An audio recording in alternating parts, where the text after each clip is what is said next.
ಶಾಸಕರ ವಿದೇಶ ಪ್ರವಾಸಕ್ಕೆ ಡಿಕೆ ಬಣದ ಶಾಸಕರು ಬೇಸರವನ್ನ ವ್ಯಕ್ತಪಡಿಸಿದ್ದಾರೆ. ನಾನು 50 ಶಾಸಕರನ್ನ ಫಾರಿನ್ಗೆ ಕರೆದುಕೊಂಡು ಹೋದ್ರೆ ಮಂಡ್ಯದಲ್ಲಿ ಕುಳಿತಿದ್ರೂ ಸಿಎಂ ಬದಲಾಯಿಸಲು ಆಗಲ್ಲ. ಇದು ರವಿ ಗಣಿಗ ಅವರ ಮಾತು.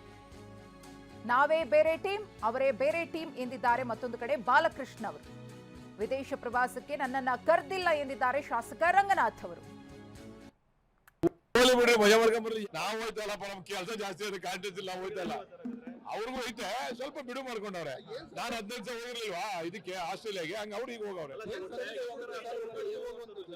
ಅವ್ರವ್ರ ಸ್ನೇಹಿತರ ಕಂಡ್ರಿ, ಲೈಕ್ ಮೈಂಡೆಡ್ಸ್, ಕಾಮನ್ ಫ್ರೆಂಡ್ಸ್ ಎಲ್ಲ ಹೋಗಿದ್ದಾರೆ. ತಪ್ಪೇನದು? ಸಂದೇಶ ಏನದ್ರಲ್ಲಿ? ನಮ್ಮನ್ನೇನು ಕರೆದಿಲ್ಲ ಅವರು. ನಾವು ನಮ್ದೇ ಒಂದು ಟೀಮ್ ಬೇರೆ, ಅವ್ರದೇ ಟೀಮ್ ಬೇರೆ. ಬಣ ಅಲ್ಲ ರೀ, ಈಗ ಅವ್ರು ಕೆಲವರು ಏಜ್ ಅವ್ರು ಏನ್ ಹೋಗಾರೆ. ನಾವು ಸಣ್ಣ ಏಜ್ ಗ್ರೂಪ್ ಅವರು. ನಮ್ಮನ್ನ ಯಾಕ್ರಿ ಕರಿಬೇಕು? ಅವ್ರು ಸ್ವಂತ ದುಡ್ಡಲ್ಲ ಅದಕ್ಕೆ ಏನ್ ಎಲ್ಲರೂ ಕರ್ಕೊಂಡು ಹೋಗ್ತಾರಲ್ರಿ? ಏನ್ 100 ಜನ ಹೋಗ್ರಿ ಇಲ್ಲಿ? ಅವ್ರು ಯಾರ ಪಾಪ 15 ಜನ ಹೋಗೋರು ತಲಾಗಿಸ್ಕೊತಾರೆ. ನಾನು ಮೊನ್ನೆನೂ ಹೇಳ್ದೆ, ಇವತ್ತು ಹೇಳ್ತೀನಿ. ಯಾರಾದರೂ ಸ್ಪಾನ್ಸರ್ ಮಾಡಿ ಕಳಿಸಿರಲಿ, ಅವರೇ ದುಡ್ಡು ಹಾಕ್ಕೊಂಡು ಹೋಗಿರಲಿ, ಕದ್ದೋಗಿರಲಿ, ಧೈರ್ಯವಾಗಿ ಹೋಗಿರಲಿ, ಫಾರಿನಲ್ಲಿ ಕೂತ್ಕೊಂಡು ಟೂರ್ ಹೊಡೆದ್ಬಿಟ್ಟು ಬಂದಿದ ತಕ್ಷಣ ಯಾರನ್ನೇ ಮುಖ್ಯಮಂತ್ರಿನ ಇಳಿಸೋಕ್ಕಾಗಲ್ಲ, ಇಲ್ಲ ಸರ್ಕಾರನ ಬದಲಾವಣೆ ಮಾಡೋಕ್ಕಾಗಲ್ಲ.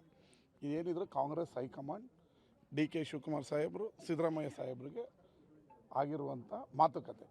ಅದರಲ್ಲಿ ರವಿಕುಮಾರ್ 50 ಜನನ ಕರ್ಕೊಂಡು ಹೋಗಿದ ತಕ್ಷಣ ಸರ್ಕಾರ ಚೇಂಜ್ ಮಾಡಿ ಮುಖ್ಯಮಂತ್ರಿ ಚೇಂಜ್ ಮಾಡೋಕ್ಕಾಗಲ್ಲ. ನಾನು ಕರ್ಕೊಂಡು ಹೋಗಲಿಲ್ಲ, ಇಲ್ಲೇ ಬೆಂಗಳೂರಲ್ಲಿ ಮಂಡ್ಯದಲ್ಲಿದ್ದೀನಿ ಅಂದಿದ ತಕ್ಷಣ ನಾನು ಚೇಂಜ್ ಮಾಡೋಕ್ಕಾಗಲ್ಲ. ಅದೆಲ್ಲ ಹೈಕಮಾಂಡ್ ಸೂಕ್ತ ಕಾಲದಲ್ಲಿ ಸೂಕ್ತ ನಿರ್ಧಾರವನ್ನು ಮಾಡುತ್ತೆ. ರಾಜಕೀಯ ನಿರಂತರವಾಗಿ ನಡೀತಾ ಇರುತ್ತೆ. ಈಗ ಏನೇನಾಗಬೇಕು ಪರಿಪೂರ್ಣತೆಯಲ್ಲಿ ನಮ್ಮ ಮಾನ್ಯ ಮುಖ್ಯಮಂತ್ರಿಗಳು ಮತ್ತು ಉಪಮುಖ್ಯಮಂತ್ರಿಗಳು ಮಾಡ್ತಾ ಇದ್ದಾರೆ. ಬಜೆಟ್ ರೆಡಿ ಮಾಡಬೇಕು, ಮುಖ್ಯಮಂತ್ರಿಗಳು ಬಜೆಟ್ ಪ್ರಿಪ್ರೇಷನ್ಸ್ ಎಲ್ಲ ಮಾಡ್ತಿರೋಂಥದ್ದು ತಾವೆಲ್ಲ ನೀವೇನು ಹೋಗಿ ನೋಡ್ತಾ ಇದ್ದೀರಿ.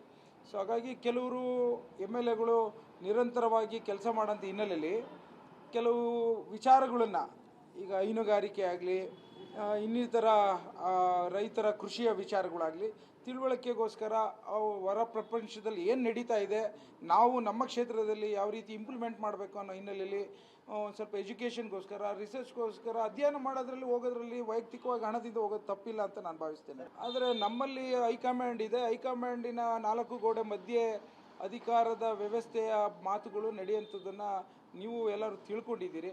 ಸೊ ಹಾಗಾಗಿ ಏನು ಮುಂದಿನ ಹೈಕಮಾಂಡಲ್ಲಿ ಮುಂದಿನ ನಿರ್ಧಾರ ತೆಗೆದುಕೊತಾರೆ, ಅದು ಪೂರ್ವಕವಾಗಿ ಕಾಯ್ತಾ ಇರ್ತಾರೆ. ನಮ್ಮನ್ನ ಯಾರು ಒಟ್ಟಿಗೆ ನೀವು ಹೇಳ್ದಂಗೆ ಗುಂಪಾಗಿದ್ದೀರಿ, ನಾನು ಕರೆದಿರೋರು ಯಾರು.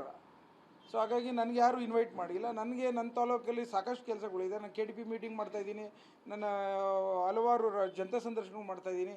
ಸೊ ಈಗಲೂ ನೋಡಿದ್ರಿ, ಜನಗಳ ಒಂದು ವ್ಯವಸ್ಥೆಯಲ್ಲಿ ತೊಡಗಿಸ್ಕೊಂಡಿದ್ದೀವಿ.